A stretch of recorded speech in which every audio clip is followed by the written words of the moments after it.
Driver association ಅವರು ಹನುಮಂತನ ಒಂದು ದೇವಸ್ಥಾನ ಕಳೆದ 30 ವರ್ಷದಿಂದ ಪೂಜೆ ಪುನಸ್ಕಾರ ವೈಭವದಿಂದ ಕಾರ್ಯಕ್ರಮಗಳನ್ನು ಆಚರಣೆ ಮಾಡ್ತಾ ಬಂದಿದ್ದಾರೆ.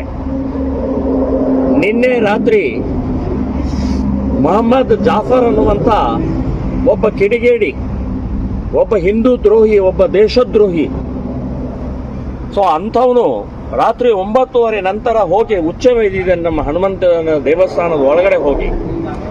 ಸೊ ಅದರ ವಿರುದ್ಧ ಈಗಾಗಲೇ ನಾನು ಆಕ್ರೋಶ ವ್ಯಕ್ತಪಡಿಸಿ ಪೊಲೀಸ್ ಸ್ಟೇಷನ್ ಭೇಟಿಯಾಗಿ ಸಂಬಂಧಪಟ್ಟಂಥವರಿಗೆಲ್ಲ ಏನೇನು ಹೇಳಬೇಕೆಲ್ಲ ಹೇಳಿದ್ದೀನಿ. ಆದರೆ ಬಹಳ ಮಹತ್ವದ್ದು ಅಂತಂದರೆ ಇಷ್ಟಕ್ಕೆ ನಿಲ್ಲಬಾರ್ದು, ಬಂದರು ಹೋದ್ರು ಅಂತ ಅನ್ನೋದು ಆಗಬಾರ್ದು. ಸೊ ಆ ಹಿನ್ನೆಲೆಯಲ್ಲಿ ಬುಧವಾರ, ಇದೇ ತಿಂಗಳು ಬುಧವಾರ 26ನೇ ತಾರೀಕು ಎಲ್ಲರೂ ಒಟ್ಟಿಗೆ ಸೇರಿ, ಹಿಂದೂ ಸಮಾಜ, ಹಿಂದೂ ಮುಖಂಡರೆಲ್ಲರೂ ಸೇರಿ, ಆ ದೇವಸ್ಥಾನದ ಅಧ್ಯಕ್ಷರು ಎಲ್ಲರೂ ಒಟ್ಟಿಗೆ ಸೇರಿ ಒಂದು ನಿರ್ಣಯ ತಗೊಂಡಿದ್ದಾರೆ. ಅವತ್ತಿನ ದಿನ ನಮ್ಮ ದೇವಸ್ಥಾನಕ್ಕೆ, ಹನುಮಂತನ ದೇವಸ್ಥಾನಕ್ಕೆ ಅಪಮಾನ ಮಾಡಿದ್ದಕ್ಕೆ ಒಂದು ಪ್ರತಿಭಟನೆಯನ್ನು ಬದ್ಧ ಕಾಲ್ ಕೊಟ್ಟು ಮಾಡಬೇಕು ಅಂತ ಅನ್ನೋದು ನಿರ್ಧಾರವನ್ನು ತಗೊಂಡಿದ್ದೀವಿ.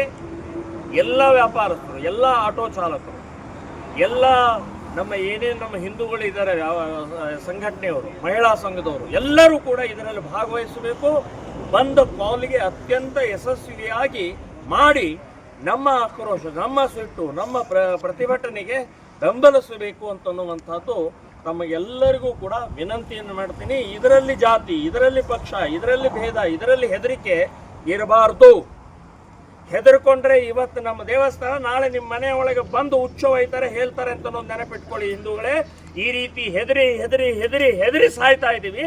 ಇನ್ಮೇಲೆ ಹೆದರಂಗಿಲ್ಲ. ಇನ್ನು ಗಟ್ಟಿಯಾಗಿ 26ನೇ ತಾರೀಕು ಬುಧವಾರ ಬಂದು ಕಾಲ್ ಅತ್ಯಂತ ಯಶಸ್ವಿ ಆಗಬೇಕು.